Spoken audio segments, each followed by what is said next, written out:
So in the interest of keeping to time, I'm now going to pass over to Professor Richard Reece to do the introductions. Over to you, Richard. Thank you very much, Phil. Thank you for everyone really for taking the time to join us today. I'm delighted to see so many people on the call. Of course, we're in strange times. For those of us who've used online education in their own teaching for quite a long time, the struggle has always been to get everyone engaged. There's always been a perception that online education has somehow been perhaps inferior to the face-to-face variety.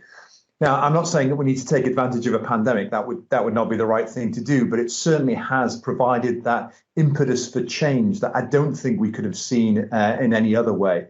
So not only have we all had to move our teaching online, but of course now we need to make that next step. We have to make our online education as good as it possibly can be so that our students are well served and we can continue the excellent education processes that we want to be able to deliver to our students to provide them the best possible education and student experience that they can have during their time at university. Of course, students themselves, expectations are changing. I talk regularly to groups of students who perhaps at the start of this term were somewhat nervous about getting involved in online seminars and other forms of teaching.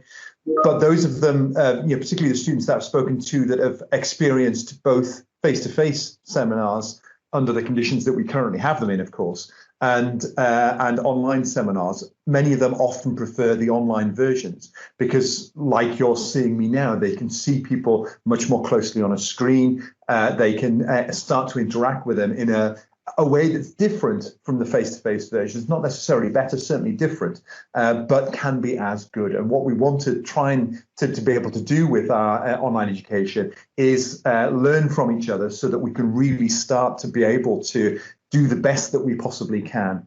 And there is enormous good practice out there. And I think that's really what this webinar is going to try and highlight.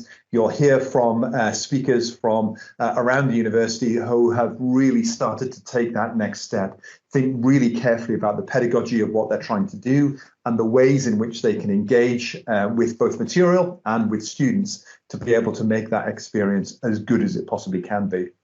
So I'm absolutely delighted to be sitting in on today's activities. I'm really looking forward to hearing all of the good work that's been going on. As I say, what we try to do with these sessions is to make sure that they are interactive as they can be. As Phil described, we will try to answer questions we go through. So please make sure they continue to start the discussion off in this format, and it's something that we will try and continue with as we go on. But welcome, and I really hope that you enjoy the next couple of hours, and you can learn a lot from each other, and hopefully take much of this back into your own teaching. So thank you very much.